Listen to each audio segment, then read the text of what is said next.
Starting a new exercise routine can feel a bit challenging at first. Many people get discouraged when they don't see immediate results. However, the key to sticking with it is consistency and making it an integral part of your daily schedule. To make working out more enjoyable, find an activity that you genuinely love. This could be hiking, dancing, swimming, or even gardening. When you enjoy what you're doing, you're less likely to give up. Experiment with different types of exercises until you find something that clicks for you. Setting small, achievable goals is also crucial. Instead of aiming for 5 days a week right away, start with 2 or 3. Once you've built consistency, you can gradually increase the frequency and intensity. Celebrate small victories along the way to keep your motivation high.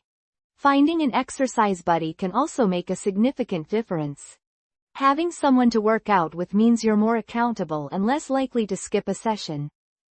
You can push each other and offer encouragement on tough days.